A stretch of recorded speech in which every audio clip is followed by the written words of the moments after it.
A gente estava com saudade, não é, Breno? Breno é nosso Tá convidado. viajando. Quero dizer que o Breno anda produzindo muito, produz muito. Eu recebi há poucos instantes aqui, acho que a última matéria que ele publicou, uma reportagem especial do Opera Mundi no site dele, em que é o 5º artigo que fala da série sobre a Colômbia, não é? 3 anos de paz. Parabéns aí, eu tenho lido. Não consigo acompanhar tudo, viu, Breno? Mas um bocado deles eu consigo ler. Parabéns aí pelo teu trabalho, pelo estudo. Isso contribui muito para o entendimento desse emaranhado político em que nós estamos metidos. Não no Brasil, mas no continente, no mundo inteiro, não é? Olha, então, muito obrigada pela presença, Breno. E antes de passar para o Lindbergh e começar o bate-papo, você escreveu sobre a Colômbia, mas aqui a gente quer começar sobre o Equador, viu? Tem 3 dias já que a gente está tentando entender e acompanhar os fatos no Equador. Mas agradecer vocês, gente, que nos acompanha aqui no canal à esquerda, no YouTube, e quem está pelo Facebook, a gente pede que venham para cá, migrem para cá, para que a gente possa fortalecer ainda mais esse canal, tá certo? Muito obrigada a vocês que já nos acompanham, que nos ajudam no Superchat, que nos ajudam nas campanhas que a gente está desenvolvendo. Valeu? Vamos lá, Lindbergh?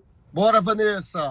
Hoje o bate-papo é com o Breno Altman, como a Vanessa falou, e a gente quer se centrar na situação do Equador e da América Latina. Vamos ter eleições na Bolívia, no Uruguai. No Uruguai, o primeiro turno é nesse domingo, e o segundo em 27 de outubro. Eleições na Argentina, mas o tema do momento é o Equador. Eu queria começar de forma muito direta, Breno. Quais os últimos acontecimentos dessa rebelião que toma conta do Equador? Ontem houve uma ocupação do parlamento, né? Uma ocupação por pouco tempo. As Forças Armadas retiraram os manifestantes que estavam dentro do parlamento. Teve uma marcha para Guayaquil. Então eu pergunto a você quais os últimos acontecimentos, você que está sempre acompanhando, que está muito informado em cima da cena política do Equador.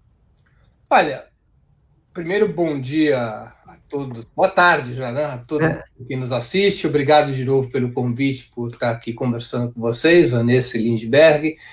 No Equador, o que está em curso é uma situação revolucionária. Mais uma vez, o povo equatoriano é o povo que a esquerda pediu a Deus. Derrubou nos últimos 20 anos 3 presidentes da República nas ruas. Vamos nos recordar sempre disso. É um povo com muita tradição de luta, com muita organização, com muita capacidade de mobilização. E o que está em curso é uma gigantesca rebelião que tem 2 fundamentos, 2 raízes fundamentais. Uma rebelião urbana, da classe trabalhadora, dos estudantes, da juventude, e uma rebelião indígena. São 2 fatores que toda vez na história do Equador que eles se fundem numa única onda popular, o peso político é quase que incontível, é quase que invencível do ponto de vista da sua intervenção política. O governo Lenín Moreno está desesperado. A palavra de ordem que se ouve no Equador é a palavra de ordem que soa bonita aos ouvidos da direita, mas nesse caso ela é progressista. Fora Lenin. A direita sempre quis gritar fora Lenin. No caso é fora Lenín Moreno. É uma palavra de ordem de claro conteúdo progressista. As manifestações, Lindbergh, começaram como uma reação ao acordo do governo do Lenín Moreno com o Fundo Monetário Internacional e, particularmente, a retirada do subsídio à gasolina, que tem um efeito enorme sobre a vida da maioria dos equatorianos. Mas agora já não é mais uma batalha econômica, agora é uma batalha claramente política. O governo do Lenín Moreno é contestado nas ruas, as massas se mobilizam para derrubá-lo, e a saída política que é apresentada pelas forças progressistas é a antecipação das eleições presidenciais. Repito, isso não é uma novidade no Equador. Desde o início do século XXI, desde o final do século XX, o Equador derrubou 3 presidentes da República desse mesmo jeito, com rebelião popular. Está em curso a 4ª onda de rebelião popular. Se ela será ou não vitoriosa é o que nós vamos ver nos próximos dias. Olha, a gente conversou ontem, o Fernando Moraes falou um pouco sobre isso, esteve conosco também o Marcelo Zero, 2 dias, a gente avaliando muito isso, não é? O fato é que, pelo que a gente vê no noticiário, o movimento ele não vem diminuindo, ele vem numa crescente bastante significativa. Lenin Moreno mudou a capital para Guayaquil, porque ontem mesmo manifestantes indígenas ocuparam a Assembleia Legislativa, o Parlamento, inclusive a tribuna do Parlamento, não é? E nós temos notícias aqui de que parte significativa, Breno, das Forças Armadas estariam se negando a cumprir as ordens superiores, não é? Há vários casos já de motim de setores das Forças Armadas que não aceitam reprimir. Isso também aconteceu nas outras 3 rebeliões que se passaram no Equador desde o final dos anos 90. As Forças Armadas tradicionalmente se dividem nesses momentos, em especial os oficiais de origem indígena, quando recebem a orientação de reprimir as marchas dos seus das tribos que entram em mobilização, muitos rompem com as ordens de comando. Isso já tinha ocorrido nas rebeliões anteriores, o que deixa o governo sem capacidade de repressão e empurra o país para a beira da guerra civil. Esse é o cenário para o qual o Equador caminha, ou seja, uma correlação de forças na qual o povo levanta a cabeça, divide as Forças Armadas e a possibilidade do governo cair é real. Lindbergh, está sem som, Lindbergh. Ô, Breno, a situação do Equador tem algumas semelhanças com o Brasil na construção do estado de exceção, nesse termo. Eu tive em janeiro na Bélgica, tive a oportunidade de almoçar com Rafael Correa, que é casado com uma belga e que está lá exilado, porque teria sido preso. O vice-presidente, o Glass, está preso, né? O Lenin Moreno acusa Rafael Correa e Maduro. A Venezuela é culpada de tudo, inclusive do óleo no Nordeste, do petróleo no Nordeste. O petróleo da Venezuela, eu não sei geograficamente como é que esse óleo chegou na costa. Não, mas que foi um navio, Lindbergh, que foi um navio que estava passando. Mas acusaram, é petróleo venezuelano. Sim. Petróleo venezuelano. Mas Maduro e Rafael Correa foram acusados pelo Lenin Moreno. Qual o peso do Rafael Correa? Ele pode ser candidato a presidente? Eu vi uma declaração dele falando em ser candidato a vice-presidente, falando de antecipação de eleições, uma fórmula meio Cristina Kirchner.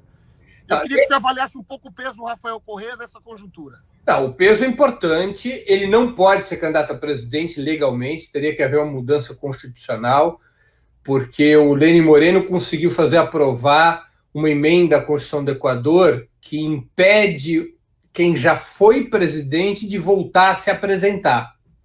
Foi a primeira operação do Lenin Moreno contra o Rafael Correa, uma das primeiras operações do Lenin Moreno contra o Rafael Correa foi bloquear a possibilidade dele ser candidato. Então, o Equador tem uma lei semelhante à dos Estados Unidos. Você tem direito a uma reeleição e não pode mais se apresentar. Então, o Rafael estaria nessas condições. Por isso que ele aventa a possibilidade de construir uma chapa, no caso da antecipação das eleições, na qual ele seja vice, aproveitando aí uma certa brecha legal que poderia ser ocupada. Agora, quando situações como a que a gente está vivendo no Equador ocorrem, tudo que está escrito na Constituição e na lei é líquido, não é sólido. Ou seja, dependendo da saída que for encontrada no país, dependendo da força das mobilizações, dependendo da alternativa que for construída para substituir Lenin Moreno, e se essa alternativa, ainda que provisória, for vitoriosa, pode-se construir outro marco constitucional, outro marco legal que possa estabilizar e pacificar o país. Agora, o que a gente deve entender da situação do Equador? Acho que isso é muito importante para compreender a América Latina. O neoliberalismo leva a América Latina para o caos, leva para a instabilidade, e a única resposta possível é a rebelião. A rebelião pode ser canalizada pelo voto, a rebelião pode tomar as ruas, como está acontecendo no Equador. E quando o neoliberalismo resolve desestabilizar diretamente governos, como ocorre hoje na Venezuela, onde as forças conservadoras, aliadas dos Estados Unidos, tentam desestabilizar de todo jeito a economia e a política da Venezuela, é mais um sinal de que há uma incompatibilidade absoluta, há um antagonismo entre neoliberalismo e democracia no nosso continente. Essa contradição tem que ser rompida. Ou bem nós vamos defender a democracia e enterrar o neoliberalismo, ou bem o neoliberalismo, para vingar, terá que destruir a ordem democrática, como já vem ocorrendo em alguns países do nosso continente. É uma contradição antagônica, é uma contradição que só pode ser resolvida com a vitória de um dos lados. Não existe compatibilidade possível. Lembremos o caso do Lenin Moreno, porque ele é muito importante. Lenin Moreno foi eleito com o apoio do Rafael Correa, com o apoio do Aliança País, partido criado pelo Rafael Correa e depois tomado de assalto por Lenin Moreno. Lenin Moreno foi eleito com o voto de esquerda e prometendo continuar a política econômica e o projeto nacional encarnados pelos mandatos anteriores de Rafael Correa. Tão logo ele foi eleito, ele, como dizem os venezuelanos e equatorianos, ele saltou la talanqueira, ou seja, pulou para o outro lado, para reorganizar a burguesia equatoriana e implementar um programa neoliberal que tinha sido derrotado nas urnas. Lenin Moreno deu um golpe. Isto é também um golpe. Quando um candidato a presidente é eleito com um programa e cumpre outro programa, quando um candidato a presidente é eleito com uma determinada aliança política e troca essa aliança política, ele está traindo a soberania popular. Ele está traindo a soberania popular. Tá? Cuidado com essas afirmações. E ao fazer isso, isso é um golpe no eleitorado. E o Lenin Moreno representa isso. Tá? E ao implementar esse pacote neoliberal, acordado com o Fundo Monetário Internacional, ele empurrou o país para a rebelião. Ele mostrou as vísceras dessa contradição entre neoliberalismo e democracia. Essa é a contradição que atravessa a América Latina. E que nós temos que estar atentos, porque cada vez mais será impossível conciliar esses termos. Ou vence a democracia e se enterra o neoliberalismo, e para vencer a democracia é necessário destruir seus inimigos, ou bem o neoliberalismo impera e a ordem democrática vai para o beleléu. Olha, veja, acho que o Equador é um país muito pequeno e eu creio também que com um nível de mobilização é bem mais significativo do que o Brasil, porque lá tem uma grande população indígena, não é, Breno? Uma grande população indígena que tem também um alto nível de organização. Eu também recebi algumas informações dando conta que o Lenin Moreno procura dividir muito, né, os indígenas lá, de tal forma a equilibrar um pouco a situação que para ele é terrível, e eu concordo com você, eu acho que nós estamos às vésperas de uma queda do governo no Equador, né? Então, aqui no Brasil é mais difícil a gente alcançar esse grau de mobilização, no meu entendimento.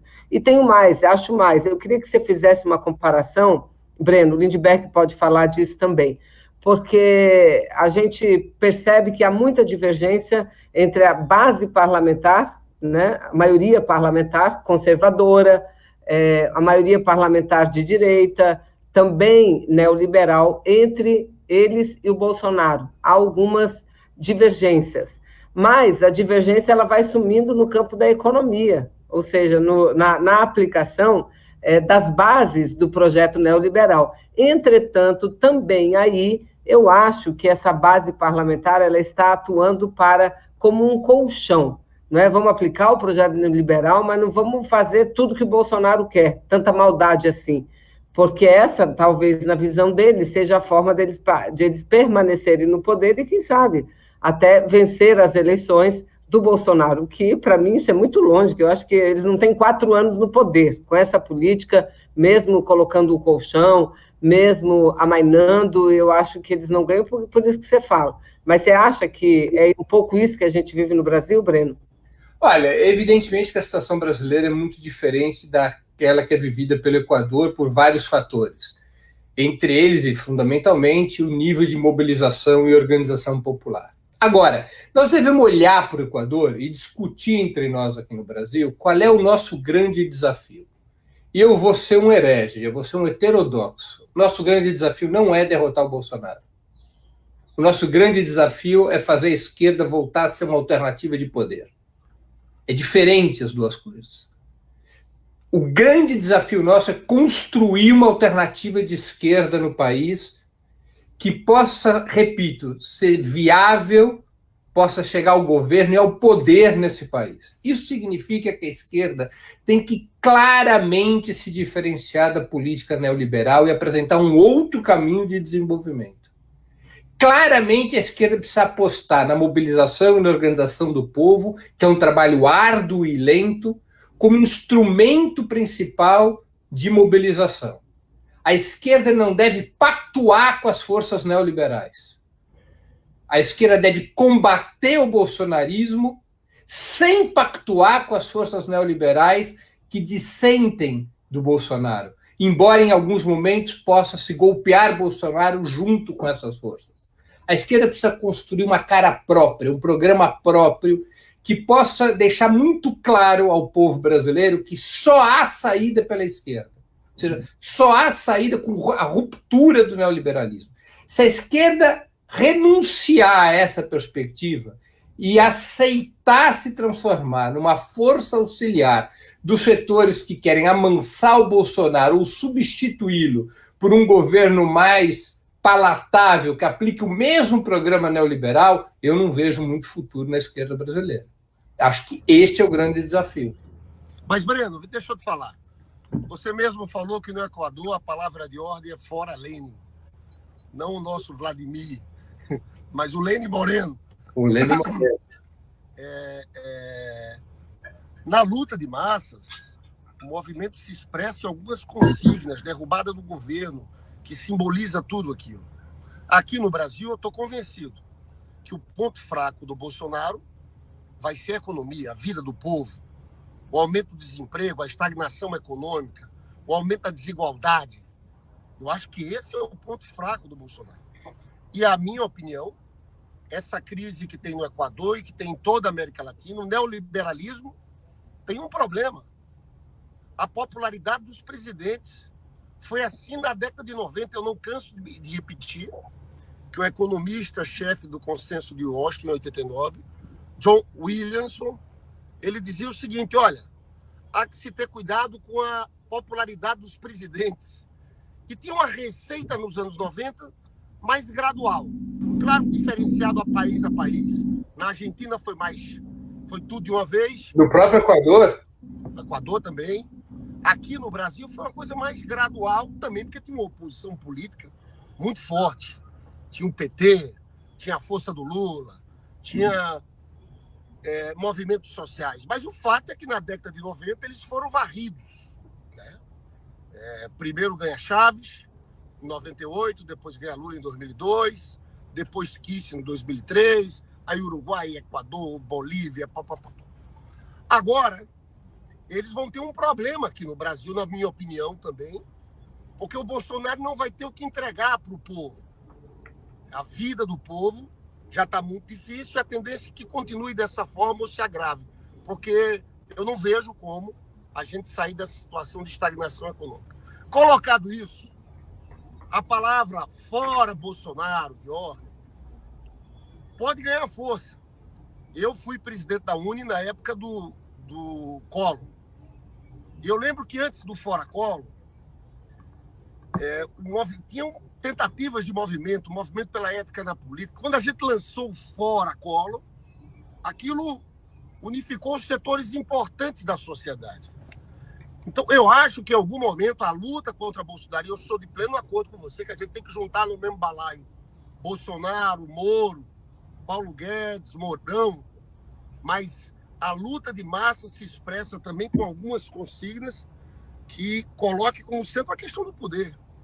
Então, eu estou fazendo esse raciocínio porque você fez uma afirmação que é uma afirmação que eu concordo em parte. Você disse o seguinte: tarefa mais importante é mostrar que tem uma alternativa de esquerda. Né? Mas eu acho que isso se faz ao mesmo tempo, talvez, de uma campanha forte contra esse governo. E acho que essa consigna do Fora Bolsonaro vai estar colocada na gente no próximo período. Deixa eu aqui, primeiro, assim, vamos comparar de novo com o Equador. Eu acho que a palavra de ordem Fora Bolsonaro no Brasil, ao contrário do Fora Lênin no Equador, não é hoje uma palavra de ordem de mobilização, é uma palavra de ordem de agitação. Nós queremos acabar com o governo Bolsonaro.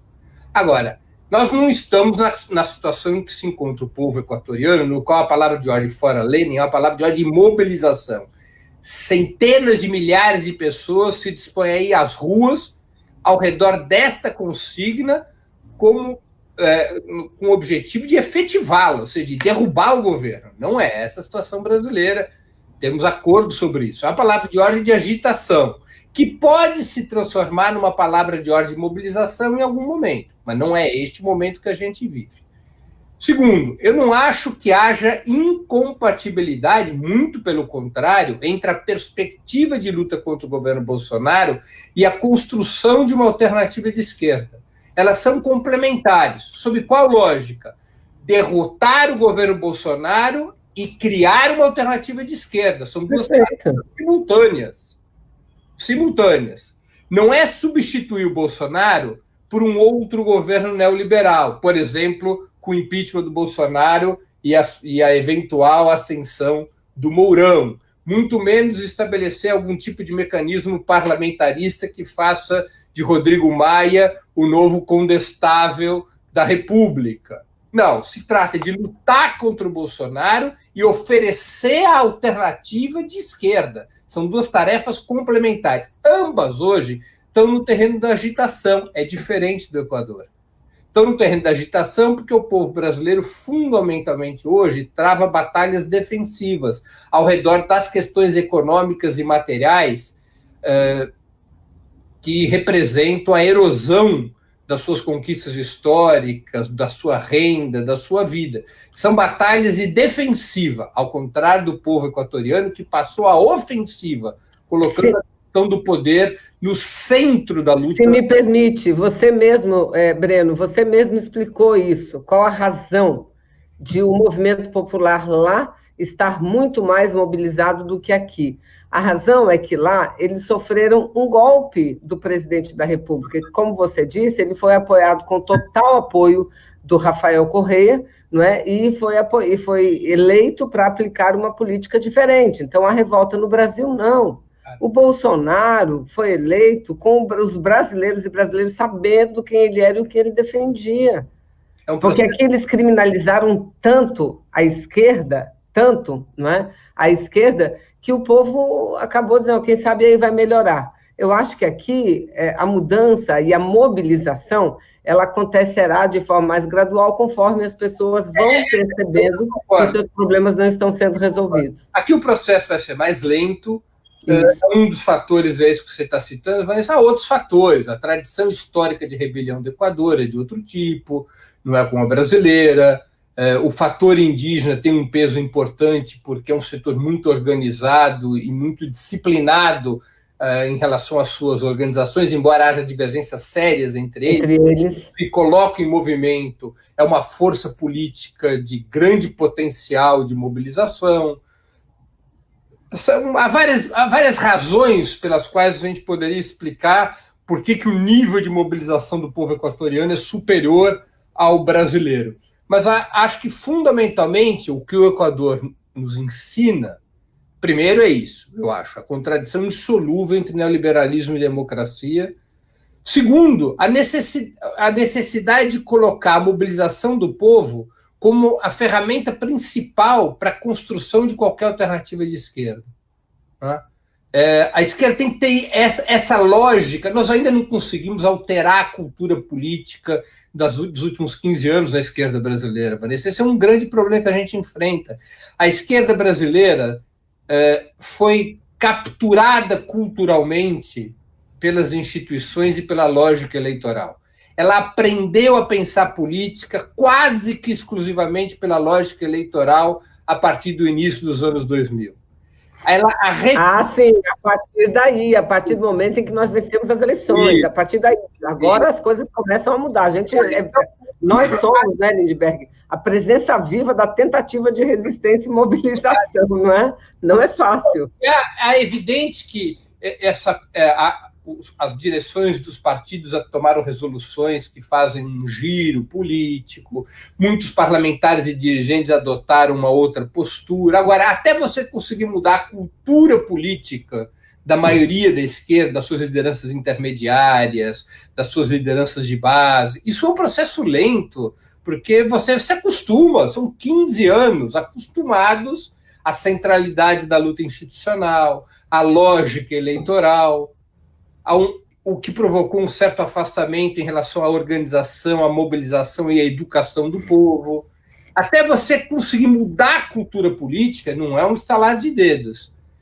E nós estamos tendo que operar essa mudança de cultura política, não num período de ofensiva, em que as massas se colocam em movimento, mas num período de defensiva, no qual as massas ainda revelam divisão, desânimo, frustração. Então, as condições em que esse giro político e cultural é realizado são condições desfavoráveis, ao contrário daquelas condições que nós tivemos aqui mesmo no Brasil, nos anos 80 e nos anos 90, que foi possível estabelecer uma estratégia num período de ascensão das lutas sociais, né? Como aqui hoje vive o Equador. O Equador tudo parece mais rápido porque mudou a correlação de forças, né?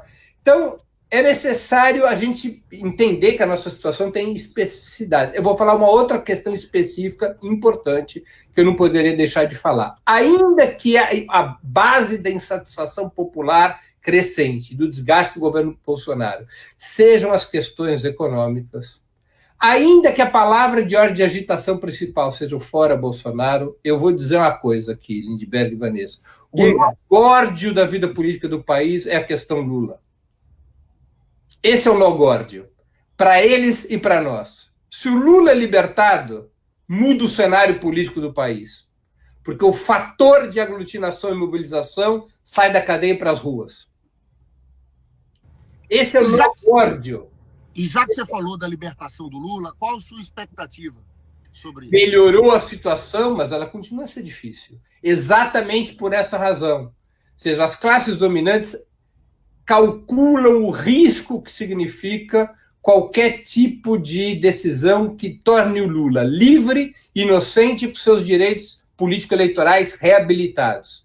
Por isso que um setor da Lava Jato, para salvar seu próprio pescoço, e parte da imprensa, começam a apostar nessa saída do regime semiaberto. É assim, Lula vai para casa cumprir pena, mas nada de anular julgamento, nada de repor seus direitos políticos eleitorais. E nada dele sair para a rua, deixar da autorização, nada. Porque qual é o grande receio? Na hora que se você libertar o Lula, reconhecer sua inocência e devolver os direitos políticos eleitorais que foram assaltados do ex-presidente, no exato momento que isso aconteceu, o país tem um candidato a presidente da República em 22. E eu vou arriscar, as eleições não acontecerão em 22, vão acontecer antes. O governo Bolsonaro não aguenta. Ele virou mãe. Como é que é? Como é uma vidente famosa, um vidente famoso. É evidente. Na hora que isso acontecer, as chances disso significar. São os ventos do Equador, Vanessa. E desestabilização do governo Bolsonaro são enormes. São enormes. Mas você acha que virá por onde? Pelo parlamento ou pelo judiciário? Porque pode vir desses dois. Não. Hoje, a principal. O espaço no qual o Lula pode obter uma vitória que leva à sua libertação é o Poder Judiciário, é a Corte Suprema. Não, eu estou falando da queda do Bolsonaro, virá pelo parlamento, no impeachment, ou um processo no Tribunal Superior Eleitoral que caça. Primeiro pelas ruas, né, Vanessa? Primeiro tem que vir das ruas. Tem que vir das ruas, é isso. A pressão. A minha aposta é o seguinte: se o nó górdio da vida política do país é desatado, e esse nó górdio é a prisão do Lula, poderá se estabelecer uma correlação de força na sociedade que faça o povo brasileiro atingir outro grau de mobilização. E este outro grau de mobilização é que inviabiliza o governo Bolsonaro. Qual é o problema da conjuntura? Nós sabemos disso, e eles também sabem disso. Por isso que, embora já esteja profundamente desmascarada a Operação Lava Jato, a fraude judicial contra o Lula, há adiamentos, manobras, protelações para impedir a única decisão correta, que seria a sua imediata libertação e anulação do julgamento. As consequências políticas atemorizam os setores das classes dominantes, incluindo aqueles setores que já passaram a crítica contundente contra a Operação Lava Jato. Ô, Breno, vamos explorar isso aqui. É uma análise otimista. Veja bem, para haver uma antecipação de eleições, primeiro, nós temos que ter uma crise política gigantesca no país, um processo de mobilização popular também significativo, muito forte. Não, tem que ser cheque, é aquela tempestade perfeita. Povo nas ruas, impasse político que impeça, inclusive, uma saída conservadora. Qual seria a saída conservadora? Impeachment com a posse do Mourão, uma solução parlamentarista, qualquer outro tipo de arranjo desse. Uma saída de antecipação de eleições é uma saída democrática, é uma saída lá Equador. Então, pelo que eu vejo, você está prevendo uma tempestade perfeita, crise econômica, crise política. Desenvolva mais, porque nós gostamos desse assunto, né, Vanessa? Claro. Não, eu vou, assim, veja só, eu não estou propriamente fazendo uma previsão do que isso vai acontecer de uma hora para outra. O que eu analiso é o seguinte: há um processo de desgaste acelerado do governo Bolsonaro e de crescimento da insatisfação popular. Essa insatisfação popular hoje não se traduz numa mobilização de massas do padrão equatoriano, nem sequer do padrão argentino. O povo brasileiro está abandonando o governo Bolsonaro, passando à oposição, aqueles setores que ainda tinham alguma ilusão, passando à oposição contra o governo Bolsonaro. O governo Bolsonaro vai se desmascarando como um governo antipopular, antinacional e antidemocrático. O que pode levar o povo brasileiro a se colocar em movimento num outro patamar? Há várias possibilidades. Agora, fundamentalmente, o povo brasileiro se coloca em movimento quando ele percebe que tem chance de vencer. É diferente a idiosincrasia do povo brasileiro de outros povos da América Hispânica. O povo argentino se coloca em movimento mesmo quando tem certeza que vai perder. Porque ele se coloca em movimento por indignação. É a tradição da Argentina, que é uma tradição que não cai do céu, ela vem da história da libertação da América Hispânica. As elites da América Hispânica, para enfrentar o colonialismo espanhol, tiveram que armar o povo, criar exércitos nacionais, criar universidades, criar uma elite nacional, fazer com que o povo fosse, de alguma maneira, protagonista da história da libertação. A história brasileira é outra, é uma transição por cima, com o povo excluído, o primeiro imperador brasileiro que declara sua independência e depois vira rei em Portugal, é um contubérnio, é um acordo no interior da elite portuguesa. É muito distinto o processo. Esses e outros fatores fazem com que a lógica da mobilização do povo brasileiro seja diferente. O povo brasileiro se coloca em movimento quando deixando-se de ganhar. O que pode dar ao povo brasileiro a percepção de que pode ganhar e derrotar o bolsonarismo? A meu juízo, se a batalha pela libertação do Lula for bem sucedida. Se o Lula for libertado, eu acredito num duplo processo a posteriori. Primeiro, o povo vai ter um gosto de vitória na boca, como quase nunca teve nos últimos 20, 30 ou 40 anos. É uma vitória espetacular. Segundo, a liderança que encarna o combate ao neoliberalismo, que encarna o combate contra as elites do país, vai estar nas ruas em condições de mobilizar e falar para o povo. Esse duplo fator, no caso da libertação do Lula, na minha opinião, pode ser o fator acelerador da mobilização popular. E mais do que isso, um outro patamar a luta de classes no país. E mais do que isso, o Lula representa a perspectiva de poder. Claro.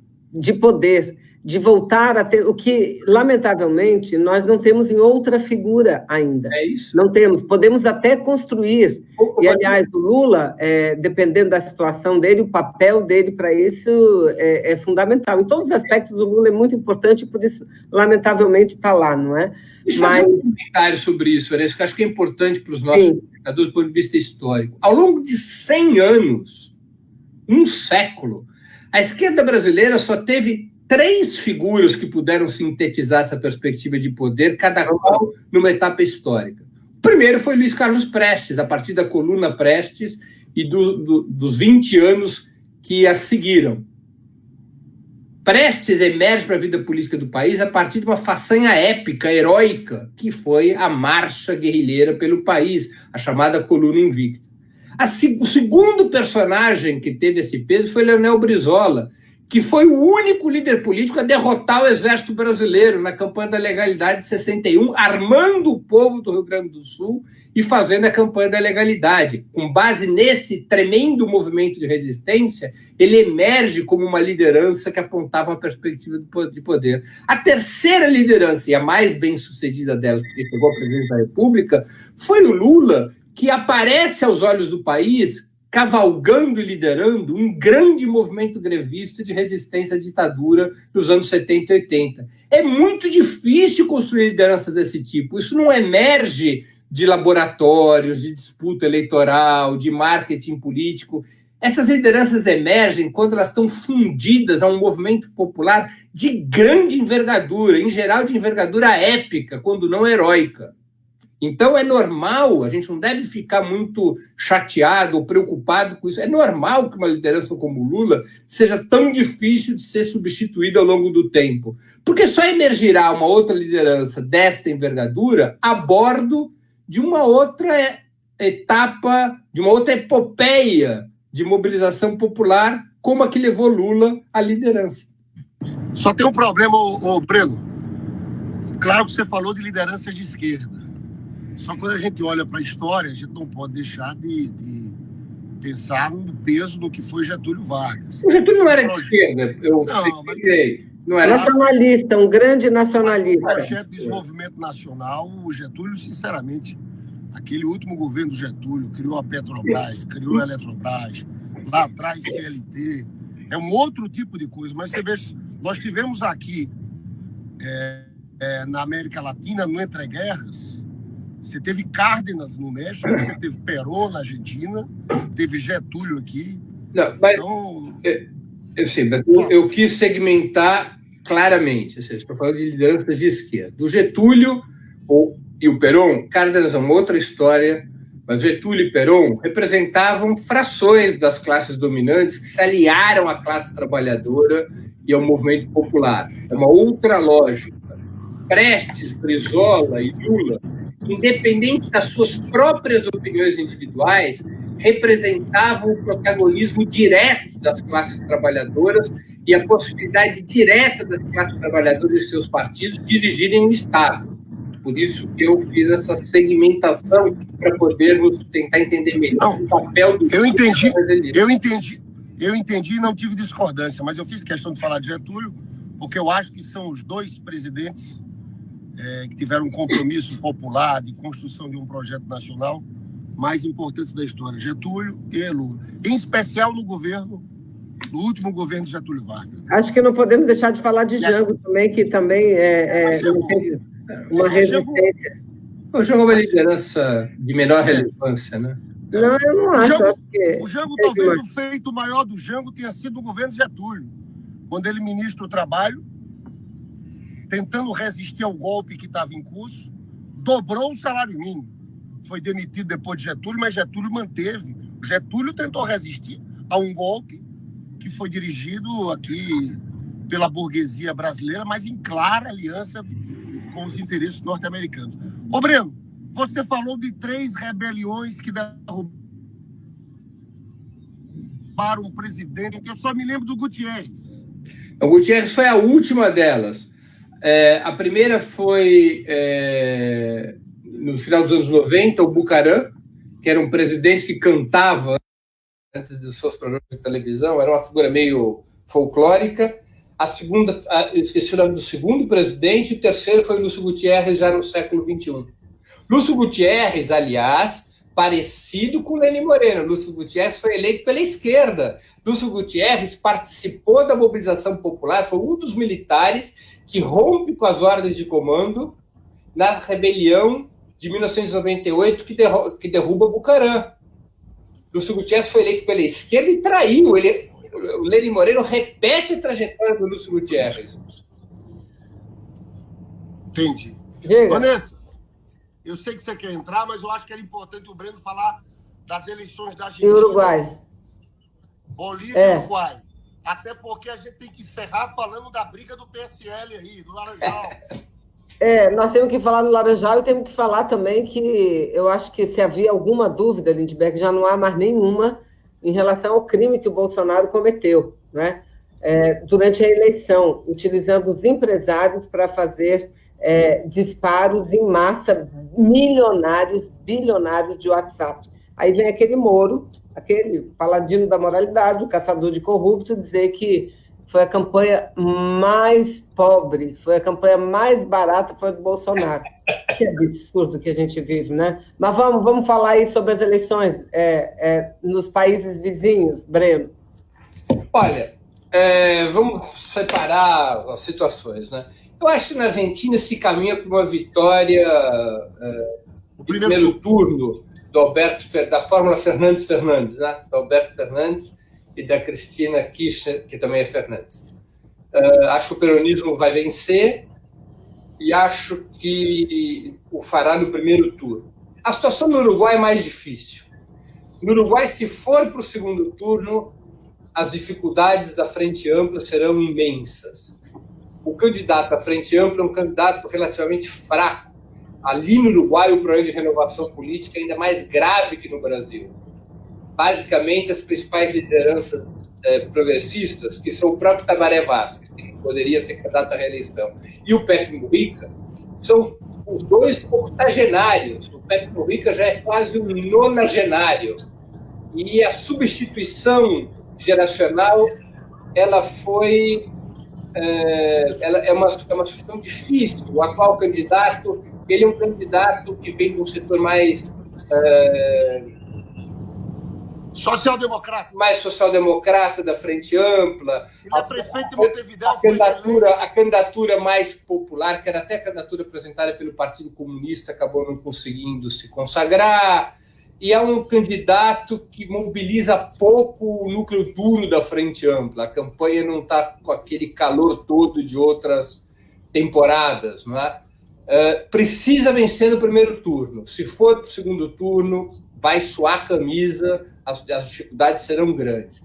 A Bolívia, aparentemente, as pesquisas mostram que a relativa queda do Evo se estabilizou e ele reúne condições de ganhar no primeiro turno, porque lá também, se for para o segundo turno, a coisa fica difícil. É uma batalha renhida na Bolívia, porque o governo do Evo Morales, exceção feita à Venezuela, e evidentemente a Cuba, é o governo progressista mais longevo da América Latina. Tá? O Evo Morales faz parte daquele ciclo de governos progressistas que começou com a eleição do Chávez, depois a do Lula. É uma batalha muito importante pelo que representa o Evo Morales e pelo que representa a esquerda boliviana. Não é à toa que recursos, mídia, operações de todo tipo se concentram na Bolívia para derrotar o Evo Morales. O Evo Morales tem a seu favor uma economia que continua próspera, tem a seu favor uma mudança brutal das condições de vida e renda das massas trabalhadoras da Bolívia, em especial dos indígenas, que foram reconhecidos em sua cidadania. Agora, é uma batalha muito dura. Tem que vencer no primeiro turno. E nesse caso, no caso do Uruguai, eu acho que as perspectivas de vencer no primeiro turno são razoáveis, não são líquidas, quase líquidas e certas como a Argentina, mas são bastante razoáveis. Então nós temos 3 cenários, Lindy. Na Argentina, pule de 10, vamos bem na fita.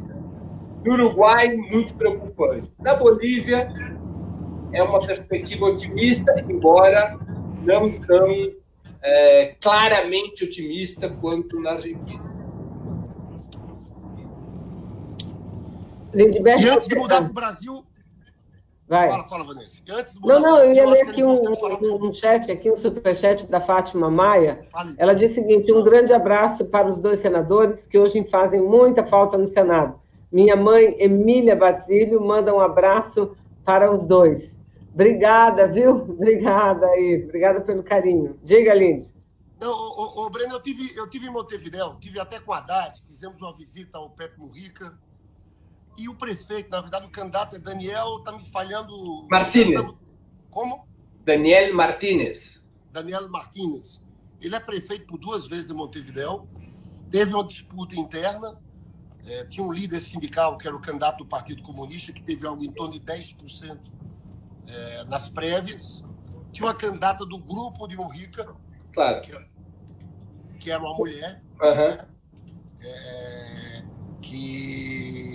E, na verdade, ele faz parte de um grupo mais social-democrata. Há uns 4 meses atrás, a situação era mais preocupante. Eu tenho amigos lá, eu estou confiante. Vai ter o primeiro turno agora. Eu acho que ali caminha para uma vitória, mesmo que em segundo turno, da frente ampla. E creio que o Evo Morales vai bem também. Então, nesse sentido, é uma certa virada na América Latina. Mantemos Uruguai, mantemos Bolívia, vamos ganhar a eleição na Argentina, uma rebelião no Equador. Isso eu acho que mostra que o neoliberalismo vai ter um problema para se manter no poder aqui na América Latina. A situação do Brasil é mais atrasada. Eu vou concordar com você. Eu acho que a médio prazo, eu não tenho nenhuma dúvida, o neoliberalismo tem enormes dificuldades para manter os governos que conquistou na América Latina e mais dificuldades ainda em mantê-los sob uma ordem democrática. Porque nós temos que levar em conta que o neoliberalismo pode, para preservar o governo, romper com a ordem democrática. Nós não devemos perder isso de vista, que eles chutem o pau da barraca em alguns países. E você acha que isso pode acontecer na Venezuela, no Equador agora? Isso pode acontecer no Equador. É que é necessária uma unidade das Forças Armadas que é difícil Lenin Moreno conquistar. Mas pode acontecer no Equador. É um risco presente no Equador. Agora, eu não sou a curto prazo, Lindbergh, embora eu não seja um pessimista, tão otimista quanto você. Eu teria um pouco mais de cautela em relação aos resultados eleitorais vindouros. Não na Argentina, mas eu me preocupo muito com o Uruguai e me preocupo um pouco com o Bolívia. O cenário não é assim, digamos, consolidado a nosso favor, a julgar pelas pesquisas das mais diferentes origens que andam circulando na Bolívia e no Uruguai. De toda maneira, a análise eu acho que está bem. Ou seja, a contraofensiva conservadora que teve início em 2009, 2010, ela enfrenta hoje dificuldades. Sofreu uma derrota no México com a eleição do AMLO, do López Obrador, derrotando o neoliberalismo, embora de mãos muito atadas, quer dizer, a margem de manobra do governo mexicano é uma margem muito estreita, mas ali sofreu uma derrota. Sofre uma enorme derrota ao não conseguir derrubar o governo de Nicolás Maduro. Quer dizer, ali é o centro da resistência latino-americana, é Venezuela.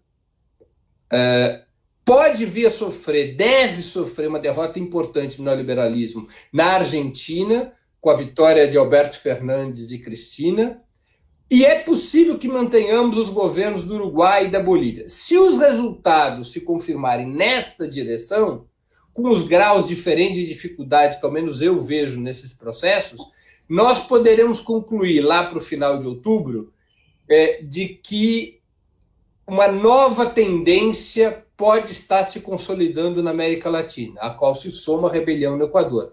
Uma tendência de retomada de ofensiva política por parte das forças progressistas. Muito bem. Quero dizer que concordo com você, não só eu, muita gente aqui concordando. A Aparecida Peixoto, ela mandou um monte de mensagem, porque ela está insistindo que a gente leia. Ela diz assim o seguinte: sempre concordo com o Breno Altman.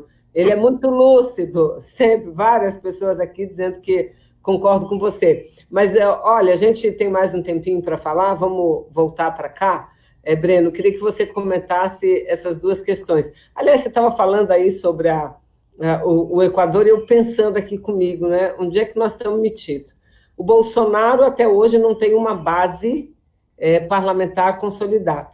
Só que ele, porque não tem essa base parlamentar consolidada, ele vive como um refém do parlamento e acaba exercendo e praticando a politicagem, que é assim que eles dizem, pior de todas. Olha só a que ponto nós chegamos, nós estamos destruindo tudo que é política no Brasil, Lindbergh. Eles agora estão dizendo, sabe o quê? Que eles vão pegar dinheiro do pré-sal na próxima rodada e colocar para emenda parlamentar. Gente, eu não sou contra, eu fui parlamentar durante muito tempo, acho que parlamentar tem que ter emenda. Agora, esse dinheiro, essa riqueza tem que ir para uma coisa, para educação, tem que ir para a política de Estado, não é? Então, é uma coisa assim, é um toma lá e dá cá, como eu nunca vi antes, né? Mas, Vanessa, diga. Te interrompendo, que briga danada é essa com o PSL? Do PSL? Isso aí é que eles querem mudar a direção, Lindbergh. Querem mudar a direção. O que você acha, Breno? Não, eu concordo com a também, né? Claro. O problema está assim, o Bolsonaro tem dificuldades crescentes em ter instrumentos políticos parlamentares que consolidem seu projeto de governo e poder.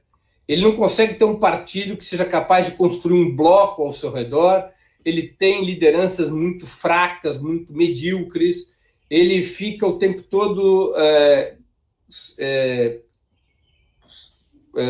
pressionado e tendo que negociar com lideranças que têm suas próprias agendas.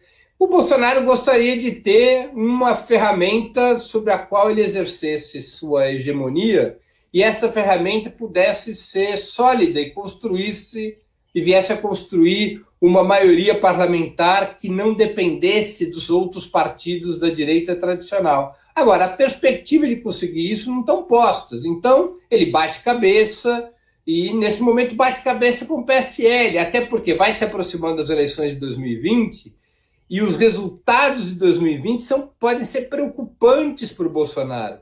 Ele pode